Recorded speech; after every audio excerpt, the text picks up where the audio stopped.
My people, this is heavy. The kind of national crisis that does not stay on social media for just one day. Right now, Nigerians everywhere are shouting one name loud, Tinubu, and the call is very clear: you must resign. It's not a whisper, it's not a suggestion, it's a cry. Why? Because recent events have triggered a wave of fear, grief, and utter frustration. We are talking about a church attacked in Kwara, elderly women running for their lives, 25 schoolgirls adopted in Kebbi State, and the chilling claim by ISWAP that they killed a military general. On top of all that, the global spotlight is on Nigeria again, and people are not holding back. In this video, we will unpack what's really happening, why the anger has escalated into tweets of resignation, and whether the demand for the resignation of the president is fair. Let's break down the gist. It all started with a video that went viral across social media, a service in a church in Kwara State. What shocks most people is not just that government attacked worshippers, but the fact that many of them were elderly women trembling, running for their lives. Witnesses say the government stormed the church building, creating chaos. Videos show terrified worshippers scrambling, church pews abandoned, and people fleeing in panic. The footage has forced Nigerians to confront a painful truth: even places of sanctuary are no longer safe. Though official casualty numbers are still being confirmed, the emotional impact is immediate. For a nation that holds its houses of worship sacred, this was a defilement and a powerful trigger for calls that something has to change, starting with the leadership. And not less devastating was the news that broke from Kebbi State. 25 schoolgirls were adopted overnight from girls' secondary school in Maga. The attack reportedly happened in the early hours when the girls were still in their dormitory. What's even more heartbreaking is the school's vice principal, Hassan Makuku, who was shot during the raid. Security forces, including local police and the military, have launched a vigorous response, combing forests, deploying search parties, and promising to bring the kidnappers to justice. One of the girls managed to escape and returned home, a glimmer of hope in a dark situation, but many families remain terrified. Parents are asking, when will their daughters return, and why hasn't the situation improved despite repeated government promises? To many Nigerians, the Kebbi kidnapping is not just another security failure, it's a proof that the government has lost control, or worse still, that it does not prioritize the safety of its young citizens.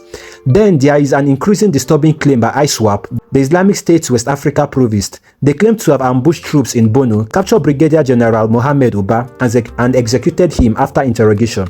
This is now one of the most shocking blows to the Nigerian military in recent times, a general taken by militants and killed. But right after the claim went public, the Nigerian army pushed back with a strong denial. According to their statements, yes, there was indeed an ambush, but Brigadier General Uba was never kidnapped. The general and his men reportedly fought their way out using superior firepower to repel the attackers. Some sources even suggest the general released a video or made a statement confirming he was alive.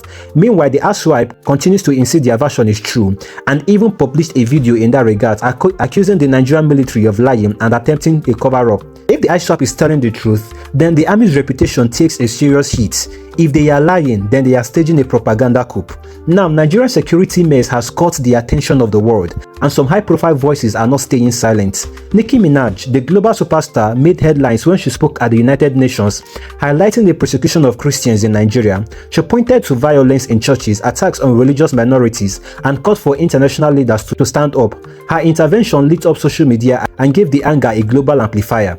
At the same time, rumors of the US involvement, or at least strong rhetoric threats, are circulating. Some reports suggest that Donald Trump has publicly moved a military response to protect Christians in Nigeria. Whether this is just a threat or a credible plan, it's not entirely clear. But either way, the discussion has moved from local outrage to international diplomacy.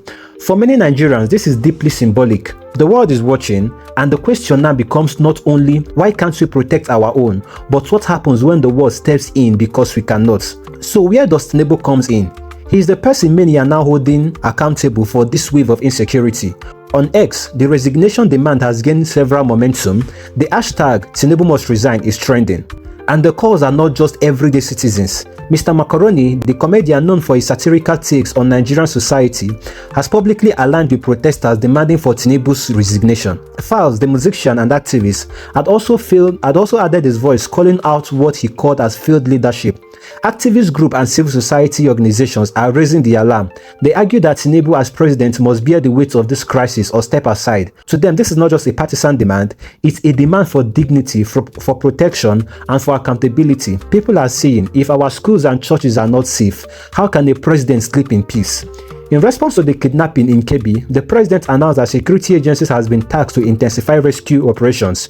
He promised that his government would spare no resources to recover the girls. He also condemned the ISWAP ambush claims, aligning with the army's narrative that the general was not killed, but his statement has left many less satisfied and hopeful. Words alone are not enough, Nigerians want results. And now, with global voices calling him out, the pressure is rising. People are no longer just demanding explanation, they want structural change.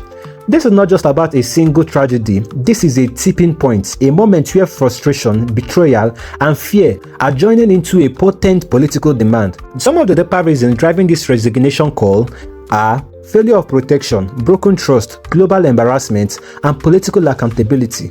Now, my people, we are at a crossroad. These are not isolated tragedies, they are symptomatic of a deeper breakdown in security, in governance, in trust. Nigerians are no longer asking politely, they are demanding. So I ask you, do you support the call for Tinubu to resign, or would you prefer a full independent inquiry first? What changes do you think are absolutely necessary for Nigerian security system to work again? Put your thoughts in the comment, guys. Let's have a real conversation. If you agree that leadership should pay the price for faith security, like and share this video so more Nigerians hear this call. And guys, subscribe to this channel, like this video, and do not forget to comment. Stay safe out there. This is Gist TV.